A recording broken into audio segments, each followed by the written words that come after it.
My sweet and caring girlfriend turned into a gold digger when I made her my fiancé, but she forgot we're not married yet, so now she can dig in a dumpster after I make her single.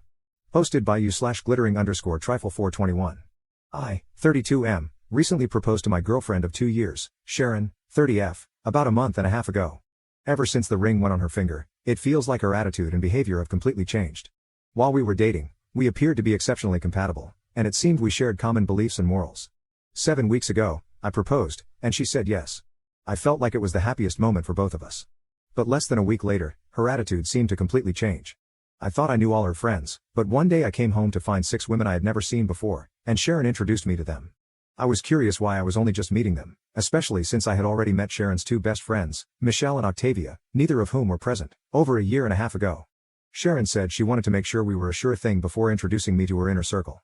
I found this strange, not to mention it was a weeknight, and they were quickly draining my wine rack. Sharon still had her own place, but she stayed with me so often that she practically lived here. Still, I found it incredibly rude when they left, leaving behind 4 empty bottles of rosé. I tried to talk to Sharon about having uninvited guests on weeknights, but she dismissed my concern very flippantly, more like she brushed me off. In the following weeks, Sharon went out with the girls several times. When she brought them to my place, twice without notice, and once with notice to appease me, her words, they all treated me like a butler, shaking their empty wine glasses at me for refills. After the 4th time, I made it clear that I would be getting a locked wine rack. Sharon just called me no fun after that. But it gets worse. Sharon decided that me and the girls got off on the wrong foot and suggested we have dinner together at a nice restaurant. So, I went, but it wasn't great. The 6 of them kept prodding me about my life, my house, and my career but deflected every question I asked in return. It got especially bad later that night when they started discussing modern relationships and jealousy. One of them brought up some key points about relationships that I thought Sharon and I were already on the same page about, specifically, what-ifs regarding polyamory and being friends with exes. To my shock, Sharon said we shouldn't be too hasty in making decisions on these matters. This was a complete 180 from how she had expressed herself just a month earlier, when she was vehemently against keeping ex-partners in a friend circle and was staunchly monogamous. The worst part came when the bill arrived.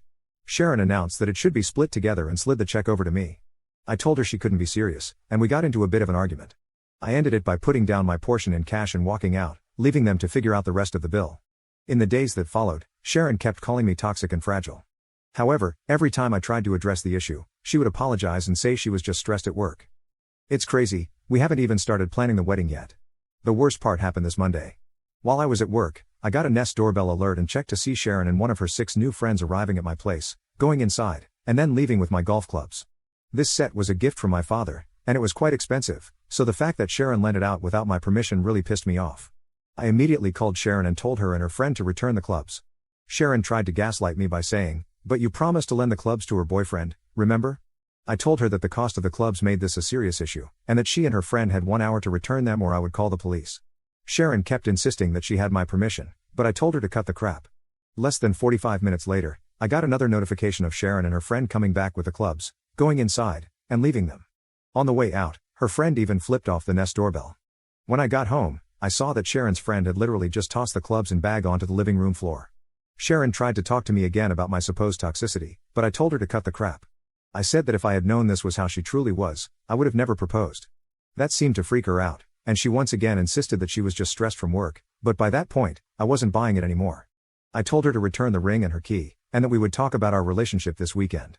She cried and begged me not to cancel the engagement, insisting it was just stress, but I stood firm and told her we would discuss it over the weekend. She eventually relented but only gave me back the key. After she left, I had my house rekeyed just to be safe.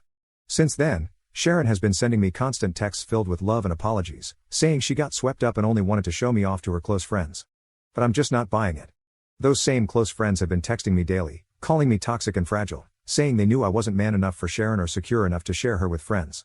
A few of my own friends, who have known Sharon throughout the 2 years we were dating, are shocked by how quickly she seemed to turn into someone else. They think there must be something I'm missing or that I might have left something out. They've suggested I must have said or done something to trigger her friend's behavior and that I must have been the one in the wrong somewhere along the way. I don't know, it's a lot to take in from all directions right now. Update 3 days later. Sharon has been gone for about an hour now, and the breakup is official. I have the ring back. I talked to Michelle via Facebook, and she told me that she and Octavia are cousins of Sharon. Michelle also mentioned that she knew the 6 and didn't care for them, but she didn't say much more beyond that. I've met Sharon's parents, and they seem to like me, though the topic of Michelle and Octavia never came up when I was around them. Luckily, none of our finances were intertwined yet, though we had planned to do that later this month, Which obviously won't happen now.